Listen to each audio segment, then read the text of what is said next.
ഈ അമ്മാവനുണ്ടല്ലോ CBI ചോദ്യം ചെയ്യും പോലെയാണ് അത് ഇതെന്ന്. അല്ല ഞാൻ വരുന്നതിന് മുന്നേ ക്ലീറ്റോ ചേട്ടൻ എന്തെങ്കിലും ചോദിച്ചാ? പുള്ളി ആള് നീ അവിടെ വരുമ്പോ നിന്റെ അടുത്ത് ചോദിക്കുന്നു അറിയാന്നുള്ളതാണ് ഞാൻ അവിടെ കറങ്ങി തിരിഞ്ഞത്. ആ പെട്ടെന്ന് ഞാൻ അകത്തേക്ക് ക്ഷീണമെന്ന് പറഞ്ഞ് പോകുന്നത്. പോയിട്ടുണ്ടായി. പോയിട്ട് 25 പൈസയും കിട്ടിയിട്ടുണ്ട്, 20-ൻ്റെതും കിട്ടിയിട്ടുണ്ട്, 50-ൻ്റെയും കിട്ടിയിട്ടുണ്ട്. അതിന്റെ ഒക്കെ ലക്ഷങ്ങൾ കിട്ടിയാലും ഞാൻ ഇരന്ന് വാങ്ങിച്ചതാ. അല്ല അതിന്റെ മാർക്കറ്റ് നമുക്ക് അന്വേഷിക്കാം. എന്നാലും ഡിമാൻഡ് 25-നാണ്. നമുക്ക് ആദ്യം 25-ന്റെ 25-ന് എനിക്ക് 7 എണ്ണം കിട്ടി. പിന്നെ റൊണാൾഡോ ചാച്ചൻ ഒരു 8 എണ്ണം കൂടെ ഒപ്പിച്ചിട്ടേ വരത്തുള്ളൂ പറഞ്ഞത്. ഞാൻ പറഞ്ഞു മാക്സിമം കളയ്ക്കാം. പിന്നെ ഞാൻ അൻസാറിനോടും നടരാജനോടും പറഞ്ഞിട്ടുണ്ട്. പക്ഷെ ഇതൊന്നും പറഞ്ഞിട്ടില്ല. ഞാൻ പറഞ്ഞു ഇങ്ങനെ പിള്ളേർക്ക് ഈ കോയിൻ കളക്ഷന് വേണ്ടിയിട്ടാണ്. അത് ഇല്ലുമോളെ നമ്മളിപ്പോ ഈ കഷ്ടപ്പെടണല്ലേ, ഈ കഷ്ടപ്പെടണ നമ്മളടുത്ത് ബെൻസ് കാറിൽ AC-യിൽ അങ്ങനെ വേലസി നമ്മൾ പോകണ്ടേ. അപ്പൊ ഇപ്പം അത് 7 8 ഞാൻ ഒരു 30 എണ്ണം കിട്ടിക്കഴിഞ്ഞാണ്ടല്ലോ ഞാൻ അപ്പം ബോംബെക്ക് വിടും. എന്റെ പൊന്നോ, അപ്പൊ 30 ലക്ഷം കിട്ടുമോ നമുക്ക്? 30 കിട്ടൂല, അതിനെ കമ്മീഷൻ മറ്റേ ഏജന്റുമാരൊക്കെ ഉണ്ടല്ലോ. എന്നാലും ഒരു 25 ലക്ഷം നമുക്ക്. 25 നമ്മൾ 3ആയിട്ടല്ലേ ഉള്ളു. കറക്റ്റ് ആണ്. അത് 25 കഴിഞ്ഞാൽ പിന്നെ നമ്മൾ വീണ്ടും ഇരക്കുന്നു. വീണ്ടും നമുക്ക് 25 കിട്ടുന്നു. പിന്നെ അങ്ങനെ ഇരന്നിരുന്ന് നമ്മൾ കോടികളാവുമ്പോൾ നമ്മൾ കോടീശ്വരന്മാരാവും. കോടീശ്വരന്മാരാവും. ആയിക്കോ, സന്തോഷമുള്ള കാര്യല്ലേ? ഞങ്ങളെ ലില്ലിമോള് പറയായിരുന്നു ആ കോടീശ്വരം പരിപാടി ഉണ്ടായിരുന്നെങ്കിൽ അതിൽ പങ്കെടുക്കായിരുന്നു. കേട്ടിട്ടില്ലേ?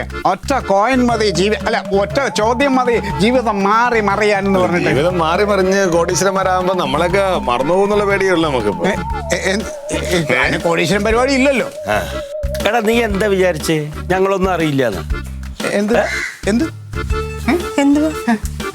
ഞങ്ങള് വെറുതെ പോയില്ല. ഇങ്ങനെ ഓരോ കാര്യങ്ങളൊക്കെ ഇങ്ങനെ പറഞ്ഞു ഒന്നുമില്ല. എന്താ ചേച്ചി?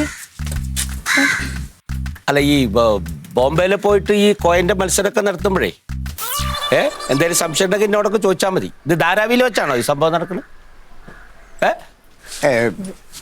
അമ്മാവനെ കുറച്ച് പിടിയും പാടൊക്കെ ഉള്ള ആളാണ്, അതുകൊണ്ട് പറഞ്ഞതേ ഉള്ളൂ. എന്താന്ന് പറഞ്ഞാൽ സത്യത്തില് എല്ലാം സക്സസ് ആയിട്ട് നിങ്ങളെയൊക്കെ അറിയാം. ഇനിയും കിടന്ന് ഉരുളല്ലേ? ഞങ്ങളെല്ലാം അറിഞ്ഞു രണ്ടുപേരുടെ ഉദ്ദേശം. അയ്യോ, ഇത് സാധാരണ പോലത്തെ തട്ടിപ്പല്ല. അപ്പൊ വേറെ തട്ടിപ്പാണ്. ഇത് തട്ടിപ്പേ അല്ല, ഇത് നല്ല നേരെ മാർഗം. സ്ട്രൈറ്റ്. റൊണാൾഡോ എവിടെ? എന്തേ? സ്നേഹം കൊണ്ട് ഒരു കോടീശ്വരനെ കാണാനില്ല.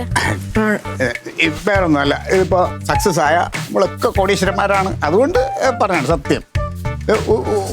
നല്ലതാണ്. നല്ല ഫോണുകൊണ്ട് കുഴപ്പമൊന്നുമില്ല, അറിയാലോ. ഞാൻ ബോംബെയിലുണ്ടായിരുന്ന സംശയം ഉണ്ടെങ്കിൽ എന്നോട് ചോദിക്കാൻ മറക്കരുത് കേട്ടാ. അല്ലാതെ ഇതിപ്പോ എനിക്ക് വേണ്ട, നല്ല മഴയുണ്ട്, നനയണ്ട, അകത്ത് കയറിയോ.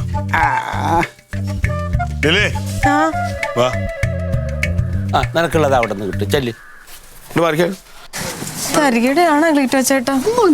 ഒന്നുമല്ല. ഇതിലൊന്നും പതറരുത് കേട്ടല്ലേ. ഇതൊന്നുമല്ല. നമ്മൾ കോടീശ്വരന്മാരാവും. ആ ഒരു ഉറച്ച വിശ്വാസത്തോടു കൂടി നീ ധൈര്യമായിട്ട് നില്ല കേട്ടാ. ചെല്ലു.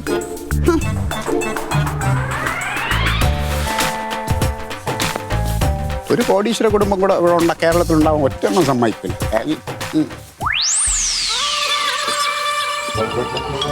ആ പെണ്ണിനെയും കൂടി കുരുതി കൊടുക്കും. എൻ്റെ പെങ്ങളല്ലേ അവള്. ഞാൻ മാനേജ് ചെയ്തോളാം. നന്നാവാൻ സമ്മതിക്കില്ല.